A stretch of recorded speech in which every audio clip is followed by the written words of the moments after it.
Hello everyone, welcome to my channel, and today we are going to start our next chapter, Silent Features of the Constitution. अभी तक जो हमने last दो chapter cover कर चुके हैं कि कॉन्स्टिट्यूशन को बनाया कैसे गया और उसका हिस्टोरिकल क्या बैकग्राउंड था। ठीक है, अभी इस चैप्टर के अंदर पढ़ेंगे कि इसके फीचर्स क्या क्या थे, कहाँ से हमने कौन सा पार्ट उठाया कॉन्स्टिट्यूशन का, वगैरह वगैरह। तो चलो स्टार्ट करते हैं। तो पहला फीचर है कि ये सबसे लेंथीएस्ट रिटन कॉन्स्टिट्यूशन है। ठीक है, इससे बड़ा आज तक रिटन कॉन्स्टिट्यूशन किसी भी देश का नहीं हुआ है। Constitution are classified into written like American constitution. ठीक है, कि कॉन्स्टिट्यूशन को दो भागों में डिवाइड किया गया, एक तो किसी देश का लिखा हुआ कॉन्स्टिट्यूशन हो जैसे कि अमेरिकन कॉन्स्टिट्यूशन और भारत का, और like unwritten like British constitution. Okay, the constitution of India is the lengthiest of all the written constitution of the world. It is very comprehensive, elaborate and detailed document. India का constitution इतना बड़ा, इतना lengthiest होने का क्या reason है? क्योंकि ये काफ़ी डीपली डिटेल्ड डॉक्यूमेंट है। इसमें हर एक चीज़ का जिक्र किया गया है जो इन फ्यूचर जिसकी हमको ज़रूरत पड़ सकती है।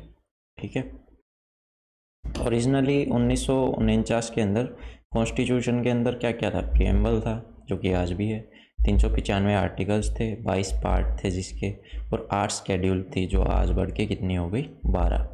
प्रेजेंटली 2019 के अंदर 470 आर्टिकल हैं, 25 पार्ट हैं और 12 स्केड्यूल हैं। The various amendment carried out since 1951 have deleted about 20 articles. 1951 के बाद जितनी भी अमेंडमेंट्स हुई हैं उनको देखते हुए 20 आर्टिकल्स अब तक डिलीट किए जा चुके हैं और एक पार्ट नंबर 7 को हटा दिया गया था। और इसके साथ ही इसमें 95 नए आर्टिकल ऐड हुए, 4 नए पार्ट ऐड हुए, part number 4A, 9A, 9B, है ना, 24A, और 4 स्केड्यूल ऐड हुई थी, 9, 10 और 11 और 12। No other constitution in the world has so many articles and schedules. किसी भी दूसरे वर्ल्ड के अंदर, किसी भी दूसरे वर्ल्ड का किसी भी कोई भी कॉन्स्टिट्यूशन के अंदर इतने आर्टिकल्स और इतनी स्केड्यूल नहीं है। और इतना बड़ा साइज़ होने का क्या रीज़न रहा है? जो एलिफेंटाइन साइज़ है इंडियन कॉन्स्टिट्यूशन का, वो इतना बड़ा होने का क्या रीज़न है? एक तो जियोग्राफिकल फैक्टर कि इंडिया एक इतनी बड़ी कंट्री है। ठीक है, यहाँ की जो डाइवर्सिटी है वो काफ़ी वोस्ट है, काफ़ी घनी डाइवर्सिटी है, हर तरह के लोग, हर तरह का धर्म यहाँ पे प्रेजेंट है। Historical influence, government of India act अपने आप में ही एक संविधान की तरह थी जो कि काफ़ी खुद में काफ़ी बल्क की थी। और ऊपर से हमारा जो कॉन्स्टिट्यूशन है वो सेंटर और स्टेट के लिए सिंगल कॉन्स्टिट्यूशन है। ऐसा नहीं है कि स्टेट का अलग है और सेंटर का अलग है जैसे यहाँ पे होता है अमेरिका में, तो वैसा कुछ नहीं है। और जो हमारा कॉन्स्टिट्यूएंट असेंबली थी उसके अंदर जो लीगल ल्यूमिनरीज थी, काफ़ी एडवोकेट्स थे, लॉ के जानकार थे, तो उन्होंने हर एक चीज़ का ध्यान रखा है, छोटी से छोटी चीज़ का, जो हमारे कॉन्स्टिट्यूशन के अंदर प्रेजेंट है। इस वजह से इसका साइज इतना बड़ा हो गया था। अब क्या है कि हमारा जो कॉन्स्टिट्यूशन है वो वेरियस सोर्सेज से लिया गया है, जो जहाँ से हम अच्छी चीज़ें ले सकते थे उनको हमने अपने अकॉर्डिंग क्या करा ना, अपने अकॉर्डिंग डाला और हमारे कॉन्स्टिट्यूशन के अंदर उनको डाला गया था। ठीक है, इस वजह से हमारा जो कॉन्स्टिट्यूशन है इतना बल्कि हो गया था। The Constitution of India has borrowed most of its provision from the Constitution of various other countries as well as Government of India Act 1935, है ना, कि गवर्नमेंट ऑफ इंडिया एक्ट 1935 से भी हमारा काफ़ी पार्ट रहा है कॉन्स्टिट्यूशन का, और डिफरेंट अदर कंट्रीज़ के जो जितने भी संविधान रहे हैं वहाँ से भी हमने प्रोविजंस उठाए हैं। और डॉक्टर B.R. अम्बेडकर ने इसको प्राउडली कहा है कि जो हमारा जो भारत का जो कॉन्स्टिट्यूशन है वो काफ़ी अलग अलग देशों के कॉन्स्टिट्यूशन को छानबीन करके उनको अच्छे से समझ परख के हमने अपना कॉन्स्टिट्यूशन को अपनाया है। और सबसे लास्ट पार्ट कहाँ से लिया है हमने? Government of India act 1935। जो फिलोसफिकल पार्ट है कॉन्स्टिट्यूशन का, लाइक फंडामेंटल राइट्स हो गए, डायरेक्टिव प्रिंसिपल, स्टेट पॉलिसी हो गई, ये हमने अमेरिकन और आयरिश कॉन्स्टिट्यूशन से उठाया। लाइक चलो देखो यहाँ पे टेबल है, इसी में ही सब समझ आ जाएगा। गवर्नमेंट ऑफ इंडिया एक्ट 1935 से हमने क्या क्या लिया है? Federal scheme, office of governor, judiciary, public service commission, emergency provisions, और एडमिनिस्ट्रेटिव डिटेल्स की देश को कैसे चलाना है, एडमिनिस्ट्रेशन कैसे चलाना है, ये हमने गवर्नमेंट ऑफ इंडिया एक 1935 से लिया है। ब्रिटिश कॉन्स्टिट्यूशन से हमने क्या लिया है, पार्लियामेंट्री गवर्नमेंट कि जो हमारे देश के अंदर जो पार्लियामेंट्री गवर्नमेंट है, जो उसका कामकाज है, वो हमने वहाँ से लिया है। Rule of law, legislative procedure क्या होगा, single citizenship, cabinet system, prerogative writs, parliamentary privileges, bicameralism है ना, अपर हाउस लोअर हाउस, ये सब हमने ब्रिटिश कॉन्स्टिट्यूशन से लिया है। यूएस कॉन्स्टिट्यूशन से हमने क्या लिया है, फंडामेंटल राइट्स हो गए, independence of judiciary, judicial review, impeachment of president, ठीक है, ये पूछ लिए जाते हैं, removal of supreme court and high court जजेस और पोस्ट ऑफ वाइस प्रेसिडेंट, ये हमने यूएस के कॉन्स्टिट्यूशन से लिया है।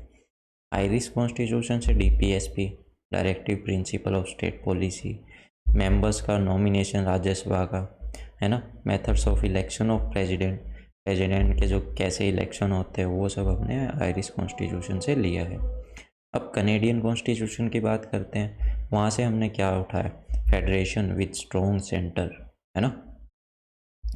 जो हमारा कॉन्स्टिट्यूशन है वो रिजिड भी है और फ्लेक्सिबल भी है, मतलब दोनों का एक सुप्रीम कॉम्बिनेशन है।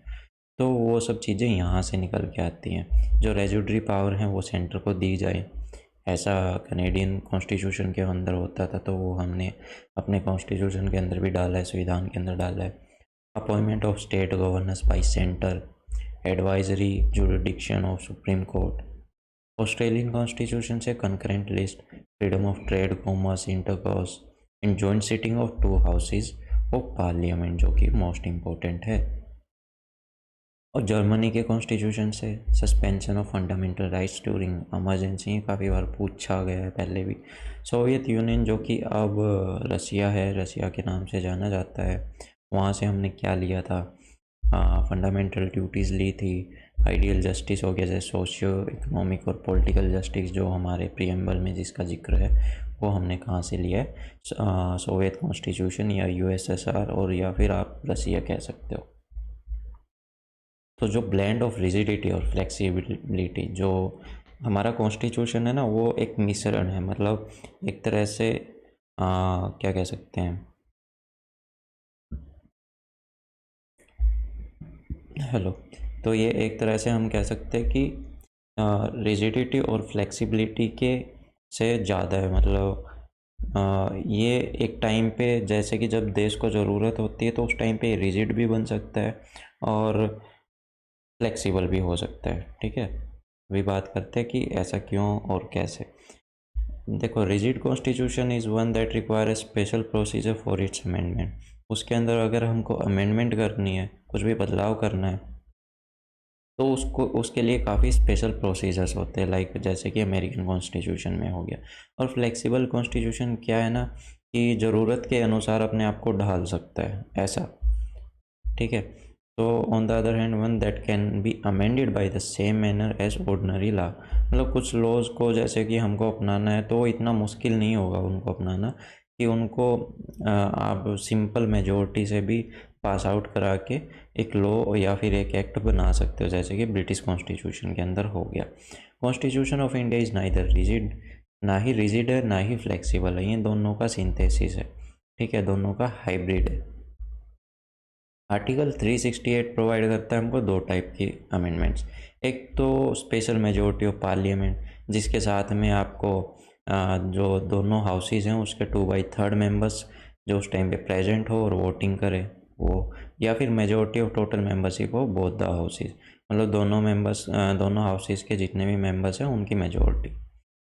सम of the provision can be amended by special majority of Parliament with ratification of half of the state, मतलब कुछ प्रोविज़न ऐसे अमेंड किए जाएंगे जिसमें स्पेशल मेजॉरिटी की नीड होगी पार्लियामेंट की, और साथ ही साथ में आपको आधी से ज़्यादा स्टेट्स की मंजूरी लेनी पड़ेगी। तो एक बार इसको भी समझ लेते हैं कि कैसी कैसी मेजॉरिटी होती है।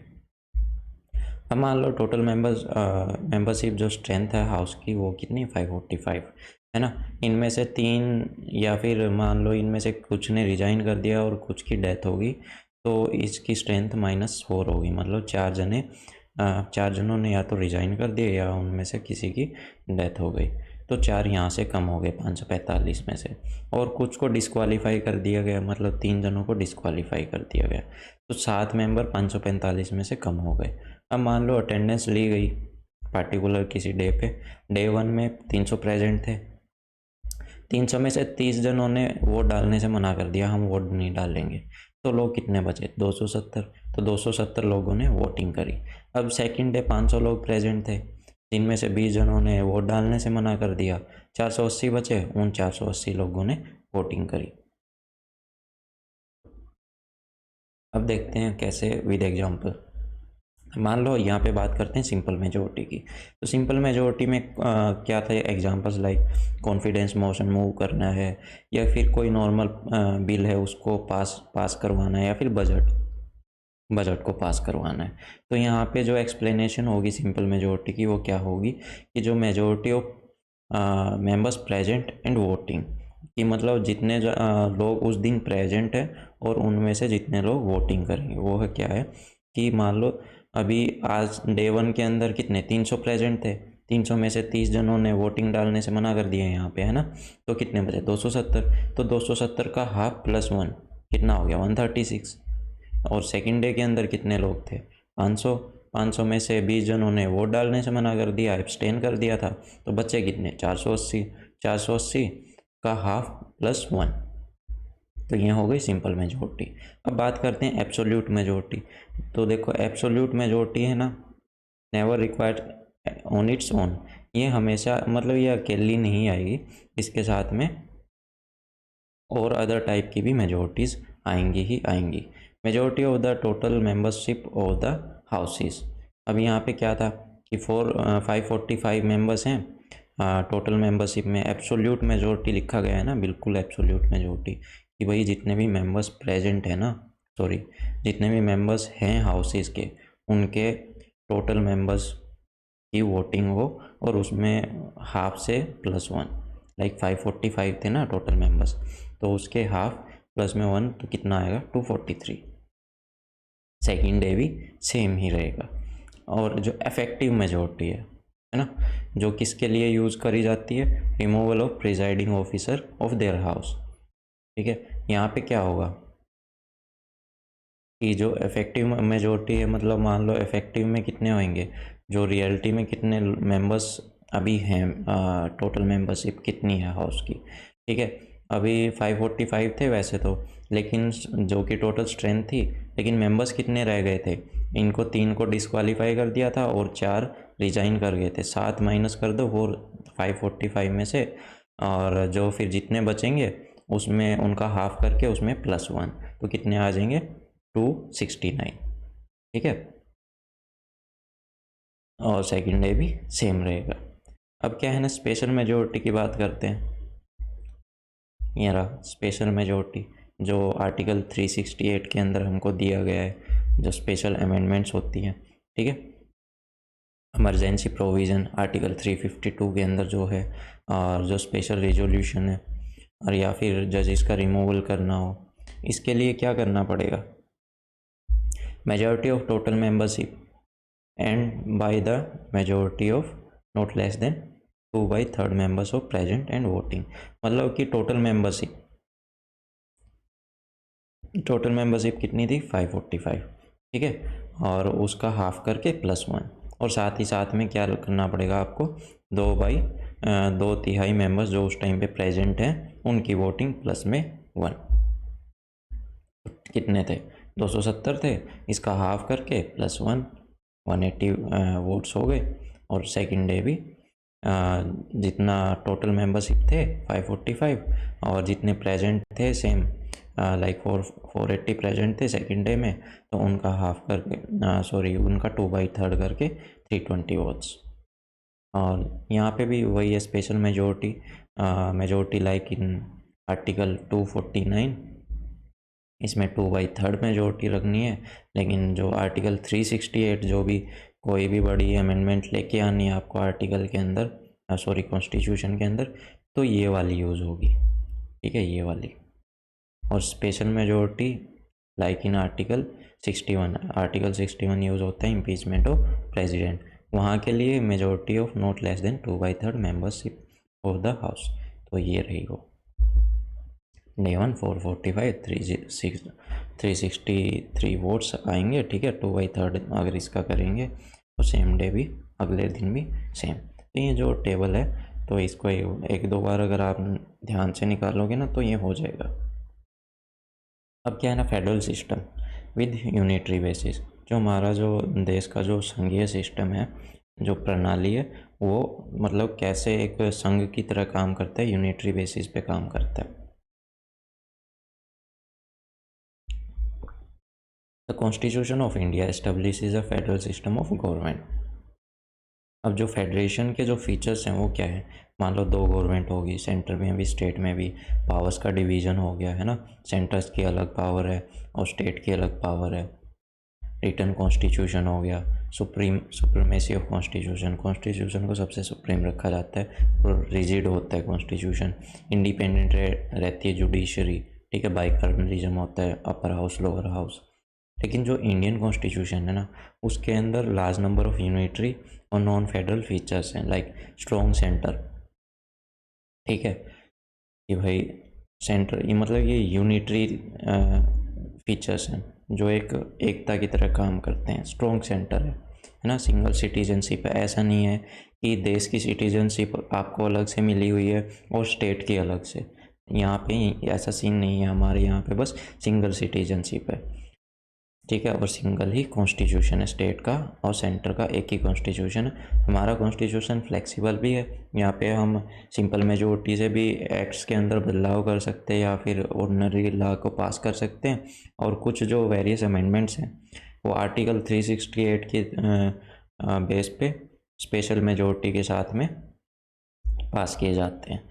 और इंटीग्रेटेड जुडिशरी है, लाइक सबसे ऊपर क्या होगा, सुप्रीम कोर्ट, फिर हाई कोर्ट, फिर जितने भी नीचे सबऑर्डिनेट कोर्ट है, ऐसे। अपॉइंटमेंट ऑफ स्टेट्स, स्टेट के गवर्नर्स का अपॉइंटमेंट कौन करता है, सेंटर का। मतलब हर जगह सेंटर और स्टेट के रिलेशन को बनाए रखने की बातें चलती हैं। ऑल इंडिया सर्विसेज है, ऑल इंडिया सर्विसेज को कौन अपॉइंट करता है, सेंटर करता है। किस चीज़ के लिए करता है, वेरियस स्टेट्स के जितना भी काम काज है उनको देखने के लिए, है ना। इमरजेंसी प्रोविजंस है, और ऐसा ही करके हमारा जो ये कॉन्स्टिट्यूशन है वर्क करता है। जबकि फेडरेशन का वर्ड इंडिया के कॉन्स्टिट्यूशन में कहीं भी यूज़ नहीं किया गया, लेकिन स्टिल हमारा जो कॉन्स्टिट्यूशन है वो ऐसे ही काम करता है। आर्टिकल 1 के अंदर क्या कहा गया है, इंडिया को डिस्क्राइब किया गया है यूनियन ऑफ स्टेट्स, ठीक है। लेकिन यहाँ पे 2 चीज़ें अप्लाई होती है। 1 कि इंडियन जो फेडरेशन है वो कोई एग्रीमेंट नहीं है किसी भी स्टेट का कि भाई स्टेट्स के एग्रीमेंट की वजह से हम एकजुट होके चलते, नहीं, ऐसा कुछ नहीं है, ठीक है। Second, no state has right to secede from the federation, कि हमारी जितनी भी स्टेट्स हैं उनको ये अधिकार नहीं है कि वो देश से अलग होके अपना अलग कोई संविधान बनाए या फिर देश से अलग होने की बात करके अपनी इंडिपेंडेंटली काम करने का सोचें। तो ऐसा कुछ नहीं है, आपको हर जगह जो सेंटर और स्टेट के रिलेशन बना के चलना पड़ेगा। Parliamentary form of government, the constitution of India opted for the British parliamentary system of government. जो हमारा जो वर्किंग पैटर्न है तो वो किसके बेसिस पे, ब्रिटिश पार्लियामेंट्री सिस्टम पे। क्यों ऐसा, क्योंकि देखो हमारे पे अंग्रेज़ों ने काफ़ी सालों तक राज किया है और जिस वे से ये गवर्नमेंट को चलाते थे हम उससे काफ़ी ज़्यादा रूबरू थे, तो हमको पता था कि ये चलाते कैसे, काम कैसे करता है, तो उसकी हमको अच्छे से नॉलेज थी। इसीलिए हमने इसको ऑप्ट किया था, ना कि प्रेसिडेंशियल सिस्टम ऑफ गवर्नमेंट जो कि अमेरिका के अंदर, जहाँ पे सुप्रीम पावर किसकी होती है, प्रेसिडेंट की होती है, वही देश को चलाता है। Parliamentary system is on the principle of cooperation and coordination between legislative and executive organs। तो यहाँ पे क्या है ना, जो पार्लियामेंट्री सिस्टम है वो किसके कोऑपरेशन पे चलता है, लेजिस्लेटिव जो कानून को बनाते हैं और जो एग्जीक्यूटिव जो उनको लागू करते हैं। जबकि प्रेसिडेंशियल सिस्टम जो इस पे बेस करता है separation of power between the 2 organs. यहाँ पे दोनों एक दूसरे पे निर्भर रहते हैं, ठीक है, और यहाँ पे इंडिपेंडेंटली अपना अलग अलग काम करते रहते हैं, तो यहाँ पे सेपरेशन ऑफ पावर रहती है, ऐसा। Parliamentary system is also known as Westminster model of government और रिस्पॉन्सिबल गवर्नमेंट और कैबिनेट गवर्नमेंट। अब यहाँ पे क्या है ना, जो हमारी पार्लियामेंट्री गवर्नमेंट है वो रिस्पॉन्सिबल गवर्नमेंट क्यों है, क्योंकि ये लोगों के द्वारा चुन के आती है यहाँ पे। ठीक है। और अगर यहाँ पे लोगों का कॉन्फिडेंस या फिर मान लो इनके अधीन नो कॉन्फिडेंस मोशन भी चल जाए और वो पास भी हो जाए तो गवर्नमेंट को रिजाइन करना पड़ सकता है। The constitution establish the parliamentary system not only at the centre but also at the states के अंदर भी हमारे यहाँ पे अपर हाउस लोअर हाउस है, ठीक है, तो डिवीजन ऑफ पावर है। और जो पार्लियामेंट्री गवर्नमेंट है इंडिया की, उसके कुछ features like presence of nominal और रियल एग्जीक्यूटिव। नॉमिनल कौन हो गए, प्रेसिडेंट हो गए, रियल एग्जीक्यूटिव जो असल में जो लागू करते हैं कानून, देश को चलाते हैं, वो कौन, prime minister. Majority party rules, जिनकी ज़्यादा सीट्स आती हैं या फिर इलेक्शन होता है जो, तो जो जिसके ज़्यादा वोट आते हैं वो पार्टी रूल करती है। और पूरी कलेक्टिव रिस्पॉन्सिबिलिटी रहती है एग्जीक्यूटिव की, किसके अधीन, लेजिस्लेचर के अधीन। Membership of ministers in the legislature, leadership of prime minister और चीफ मिनिस्टर, है ना। चीफ मिनिस्टर स्टेट में लीडर बनते हैं और प्राइम मिनिस्टर सेंट्रल गवर्नमेंट में। डिसोल्यूशन ऑफ लोकसभा या फिर लोअर हाउस या फिर स्टेट असेंबली और central assembly. Even though the Indian parliamentary system is largely based on the British parliament pattern, there are some fundamental differences between the two. यहाँ पे भी कुछ थोड़े बहुत डिफरेंसेस हैं। Like Indian parliament is not a sovereign body like British parliament, ठीक है। और दूसरा, Indian state has an elected head. Elected head चुना हुआ हेड होता है हमारे यहाँ पे, ना कि ब्रिटिश स्टेट्स की तरह यहाँ पे कि भाई वहाँ पे क्या है ना, वहाँ पे रानी राज करती है, वही हेड रहती है हमेशा, उन्हीं के आगे जितने भी वंशज रहते हैं वही उनको सक्सीड करते हैं। लेकिन यहाँ पे ऐसा नहीं है, यहाँ पे लोगों के द्वारा चुन के भेजा जाता है जो हमारा हेड रहता है, प्राइम मिनिस्टर हो गया या फिर कोई भी हो गया, ठीक है, ऐसा। In the parliamentary system whether in India और Britain, the role of prime minister is become so significant. Prime minister का रोल क्या है ये हम अच्छे से जानते हैं हमारे देश के अंदर, तो ये कितना ज़रूरी कितना अहम है ये हम अच्छे से जानते हैं। और इसी वास्ते इसको प्राइम मिनिस्ट्रियल गवर्नमेंट भी कहते हैं, ठीक है, ऐसा। इंटीग्रेटेड और इंडिपेंडेंट जुडिशरी।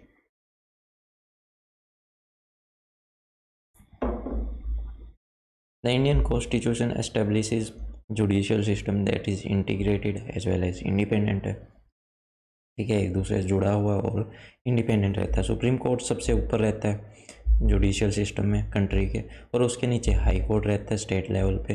और अंडर हाई कोर्ट जितने भी सबऑर्डिनेट कोर्ट है, डिस्ट्रिक्ट कोर्ट हो गया या फिर उससे भी लोअर कोर्ट हो गए, तो वो आते हैं। The single system court of enforce, the single system court enforce both central law as well as state law, unlike in USA. यहाँ पे क्या है ना, सेंट्रल लॉ और स्टेट लॉ के ऊपर जो हमारा जो सिंगल सिस्टम है कोर्ट का, यही काम करता है, ना कि यूएसए में क्या, जहाँ पे क्या है ना, फेडरल लॉ को कौन, फेडरल जुडिशरी लागू करती है और स्टेट लॉ को कौन, स्टेट जुडिशरी। लेकिन हमारे यहाँ पे ऐसा कुछ नहीं है। यहाँ पे हमारे यहाँ पे सुप्रीम कौन है, सुप्रीम कोर्ट सबसे टॉप पे, उसके बाद हाई कोर्ट, फिर जितने भी स्टेट के डिस्ट्रिक्ट कोर्ट हो गया और या फिर उनसे भी लोअर कोर्ट हो गए, तो ऐसे स्टेप बाय स्टेप है। Supreme Court is the federal court और the highest court of appeal, the guarantor of fundamental rights. देखो अंडर आर्टिकल 22 अगर किसी भी इंसान का कोई भी फंडामेंटल राइट का हनन होता है तो वो डायरेक्टली कहाँ जा सकते हैं, सुप्रीम कोर्ट, और उसके साथ ही हाई कोर्ट में भी। और सुप्रीम कोर्ट को गारंटर ऑफ द कॉन्स्टिट्यूशन या फिर गार्डियन ऑफ द कॉन्स्टिट्यूशन भी कहा जाता है। Hence, the Constitution had made various provision to ensure its independence, security of tenure of judges। अब क्या है ना, कॉन्स्टिट्यूशन में ऐसे काफ़ी प्रावधान किए गए हैं उसी टाइम पे जब इसको बनाया गया था, ताकि जो जुडिशरी है वो इंडिपेंडेंट रहे, वो किसी के अधीन ना रहे, उस पर किसी भी तरह का प्रेशर ना बनाया जाए। तो जो जजेस का वर्क फंक्शन था, उनकी सैलरी थी, सब कुछ पहले ही कॉन्स्टिट्यूशन के अंदर फिक्स कर दिया गया था कि इनकी सैलरी कहाँ से आएगी या ये किसके इन्फ्लुएंस में रहेंगे, इन पे किसी भी तरह का दबाव नहीं होना चाहिए, ये सब, ठीक है। कि भाई इनकी सिक्योरिटी ऑफ टेन्योर क्या रहेगा, जज कितने सालों तक अपना जॉब करेगा, है ना, ये सब फिक्स कंडीशन होगी जजेस की। जितने भी जज के या फिर सुप्रीम कोर्ट के जितने भी एक्सपेंसेस होंगे, खर्चे होंगे, वो कहाँ से लिए जाएंगे, consolidated fund of India. Prohibition on the discussion on the conduct of जज इन द लेजिस्लेचर। अब क्या था ना, या फिर ban on the practice after retirement की मतलब मतलब रिटायरमेंट के बाद ही अपनी प्रैक्टिस नहीं कर सकते। इनके पास पावर है, अगर कोई कोर्ट की निंदा करता है तो उसके अधीन में इनको उसको पनिश करने की। Separation of judiciary from executive. अब क्या है ना, यहाँ पे एक तो कानून लागू करते हैं और एक जुडिशरी जो कानून को फॉलो करके देश को आगे चलाने का काम करते हैं। या फिर मान लो किसी ने कोई जुर्म किया है या फिर कोई भी दिक्कत हो, तो हमको पता है हमारा जुडिशरी सिस्टम कैसे वर्क करता है। तो जुडिशरी सिस्टम का काम है कॉन्स्टिट्यूशन की देख रेख करना, ठीक है, लोगों के फंडामेंटल राइट्स को देखना, क्रिमिनल केसेस को देखना, ये सब। और एग्जीक्यूटिव का काम है कानून बनाना और उनको लागू करना। तो इन दोनों की पावर जो है सेपरेट है एक दूसरे से।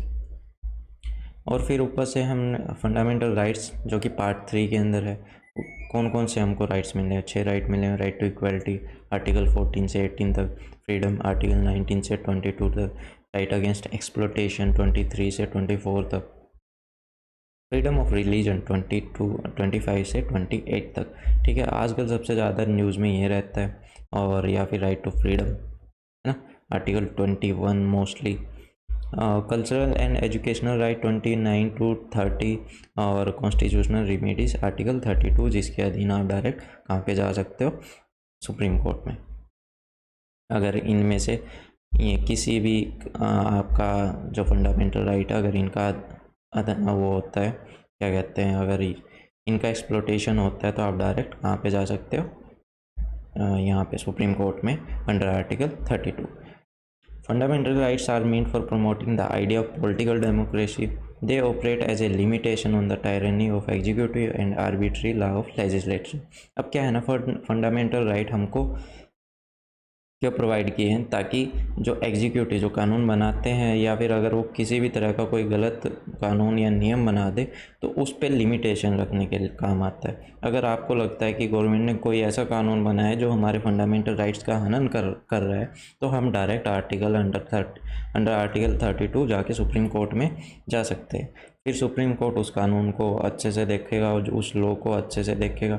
अगर उसके अंदर कोई भी कमी होगी तो सुप्रीम कोर्ट के पास ये पावर है कि उस लॉ को नल एंड वॉइड करार दे देगा कि भाई ये कानून गलत है, ये अगेंस्ट द कॉन्स्टिट्यूशन है, ठीक है। उसके बाद में वो कानून बिल्कुल ख़त्म हो जाएगा। ऐसा they are justiciable in nature, ठीक है, they are enforceable by the court. अब क्या है ना, अगर इनका वॉयलेशन हो जाए इन फंडामेंटल राइट्स का तो आप डायरेक्ट कोर्ट में जा सकते हो इनके वॉयलेशन के लिए, ठीक है। यहाँ पे लिखा हुआ है कि डायरेक्ट सुप्रीम कोर्ट जा सकते हो।